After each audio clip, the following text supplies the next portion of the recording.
Hello friends, எல்லோரும் எப்படி இருக்கீங்க? நாங்கள் ரொம்ப நல்லாயிருக்கோம். நீங்கள் பார்த்துட்ருக்கிறது ரதிமா கிச்சன் குக்கிங் சேனல்.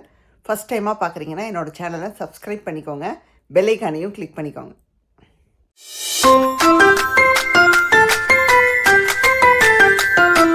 எல்லாருக்கும் இனிய கார்த்திகை தீபம் நல்வாழ்த்துக்கள்.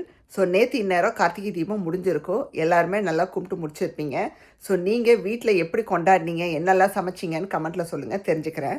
நேற்று எங்களுக்கு பார்த்தீங்கன்னா கார்த்திகை தீபம் அன்றைக்கி ஒரு டாக்டர் அப்பாயின்மெண்ட் இருந்துச்சு என் வீட்டுக்காருக்கு. ஸோ அதனால் வெளியே போக வேண்டியதாக ஆயிடுச்சுங்க. 9 மணிக்கு அப்பாயின்மெண்ட். காலையில் எழுந்திரிச்சு குளித்து நாங்கள் சாமியை கும்பிட்டதுமே கிளம்பிட்டோம். ஆனால் டிவியில் பார்த்தோம், அந்த அண்ணாமலை தீபம் ஏற்றுனது அந்த நியூஸ்லலாம் காமிச்சாங்க, அதை பார்த்தோம். அது மட்டும் இல்லாமல் வீட்டில் சாமியை கும்பிட்டுட்டு தான் கிளம்புனோம். லஞ்ச் வெளியே பார்த்துக்கிட்டோம். ஸோ நேற்று நாங்கள் பெருசாக ஒன்றும் பண்ணலைங்க.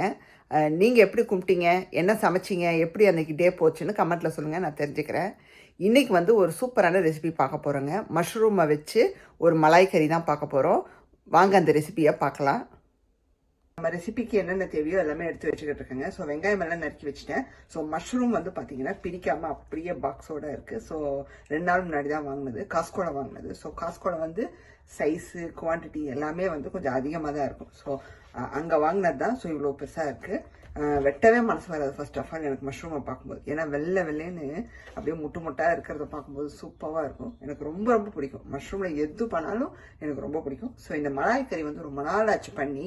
ஸோ மஷ்ரூமை வச்சு பண்ணுவோமே அப்படின்னு சொல்லி தோணுச்சு எனக்கு. நல்லா மஷ்ரூம் கலர்லேயே சூப்பராக ஒரு மலாய் கறி பண்ண போகிறோம். ஃபர்ஸ்ட் ஆஃப் ஆல் நம்ம வறுத்தரைக்க வேண்டியதை அரைச்சி எடுத்துக்கலாங்க.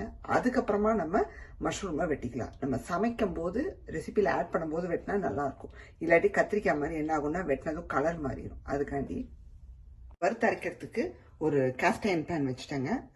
கேஸ்டைன் தான் கிடையாது, எனி ஃப்ரை பேன் நீங்கள் யூஸ் பண்ணிக்கலாம். ஸோ அது சூடாகிடுச்சு. பட்டர் சேர்த்துக்கலாம்.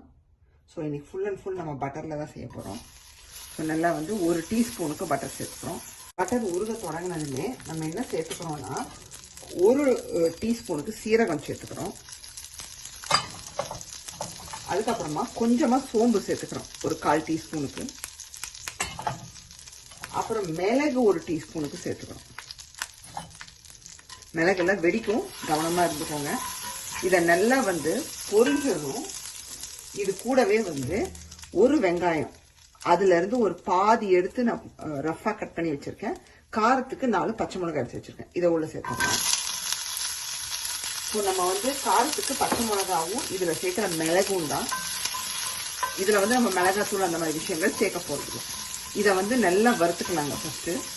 இது கூடவே கொஞ்சமாக முந்திரி சேர்த்துக்கிறோங்க. முந்திரி பார்த்தீங்கன்னா ஒரு 7-8 முந்திரி உள்ளே சேர்த்துருங்க.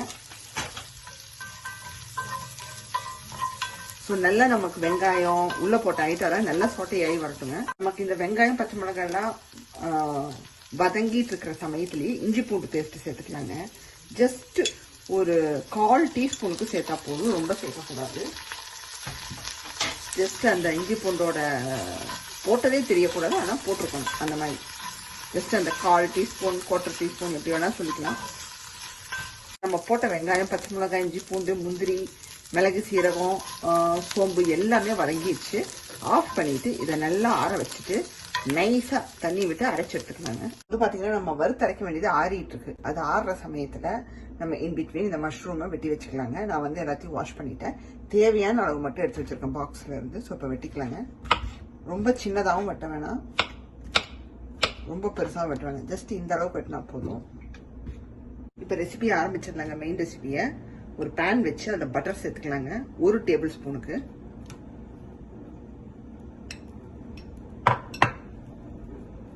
பட்டர் உருகி வரட்டும். உருக தொடங்கினதும் ஒரு சின்ன துண்டு 2 துண்டு பட்டை, 2 கிராம்பு, அப்புறம் ஒரு சின்ன துண்டு பே லீஃப் உடச்சி சேர்த்துக்கோங்க. நமக்கு அந்த கரம் ஐட்டம்ஸ் லைட்டாக எண்ணெயில் இதாகட்டும். பட்டரில் நம்ம போட்ட பட்டை வகைகள் நல்லா இதாயிடுச்சு. இப்போ வெங்காயம் சேர்த்துக்கலாங்க. இது நான் ஒரு வெங்காயம் எடுத்து பாதி அரைக்கிறதுக்கு எடுத்துக்கிட்டோம் பார்த்தீங்களா, அதில் உள்ள மீதி பாதியை நீல வாக்கில் கட் பண்ணி வச்சுருக்கேன். அதை உள்ள சேர்த்துக்கலாம். ஒரே ஆனியன்லேயே பாதி அரைக்க எடுத்துக்கிட்டோம், பாதி இப்போ சாட்டே பண்ண யூஸ் பண்ணுறோம். ஸோ வெங்காயம் வதங்கி வரட்டும். அதுக்கப்புறம் நம்ம அந்த மஷ்ரூமை வெட்டி வச்ச மஷ்ரூமை சேர்த்துக்கலாம். ஆனியன்ஸ் வந்து பார்த்தீங்கன்னா டிரான்ஸ்பரண்ட்டாக வதங்கினா போதும், ரொம்ப வந்து ப்ரௌன் கலர் ஆகணும்னு அவசியம் இல்லை. ஸோ இப்போ இந்த ஸ்டேஜில் நம்ம மஷ்ரூமை சேர்த்துக்கிறோம். நல்லா பூவோட கட் பண்ணி வச்சிருக்கேன் மஷ்ரூம். பார்க்கவே இன்னுமே அந்த அழகு குறையலன்னு சொல்லணும். நல்ல மஷ்ரூமை பட்டரில் வதக்கி விட்டுக்கலாங்க. அது கொஞ்சம் ரெடியூஸ் ஆகி தண்ணி விடும் பார்த்தீங்கன்னா, அந்த சமயத்தில் நம்ம அரைச்ச விழுத உள்ளே சேர்த்துக்கலாம். பார்த்தீங்கன்னா மஷ்ரூம் வந்து வதங்கிட்டு இருக்கு. சப்போஸ் உங்களுக்கு வதக்கும் போது ரொம்ப ட்ரையாக இருக்கிற மாதிரி ஃபீல் ஆச்சுன்னா இன்னும் ஒரு அரை ஸ்பூனோ 1/4 ஸ்பூனோ பட்டர் சேர்த்துக்கோங்க, ஒன்றும் பிரச்சனை இல்லை. இல்லை நமக்கு ட்ரையாக இருந்தால் சேர்த்துக்கலாம். நான் கொஞ்சம் சேர்த்துருக்கேன். மஷ்ரூம் வந்து பார்த்தீங்கன்னா சூப்பராக வதங்கிடுச்சு. அப்படியே வந்து ரெடியூஸ் ஆகி ஒரு மாதிரி இதாகிடுச்சு. இப்போ என்ன பண்ண போகிறோம்னா அரைச்ச விழுத சேர்த்துக்கலாங்க. நல்லா இந்த மாதிரி நைஸாக அரைச்சி எடுத்ததை சேர்த்துடலாம். வெங்காயம் விழுது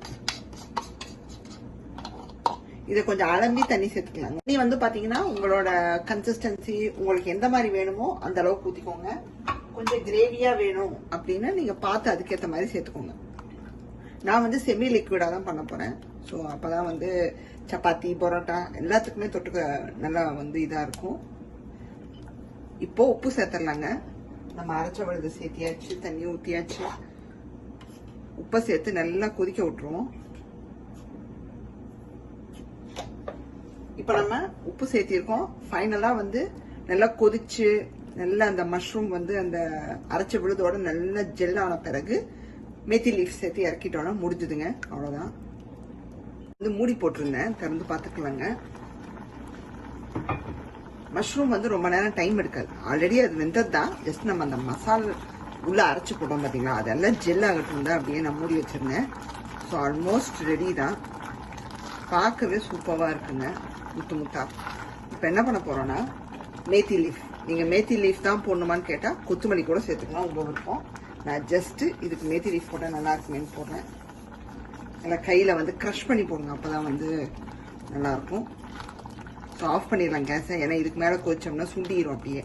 நமக்கு வந்து இந்த கன்சிஸ்டன்சி வந்து கரெக்டாக இருக்குது. இன்றைக்கான அந்த மலாய் கறி ரெசிப்பியை கண்டிப்பாக பண்ணி பாருங்கள். அது மஷ்ரூமை வச்சு அந்த மலாய் கறி வந்து சாப்பிடும்போது சூப்பராக இருந்துச்சுங்க. ரொம்ப ரொம்ப நல்லா இருக்குது.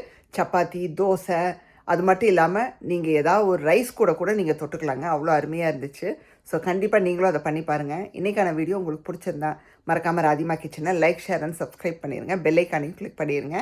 உங்களை வேறொரு வீடியோவில் சந்திக்கிறேன். பாய், see you soon.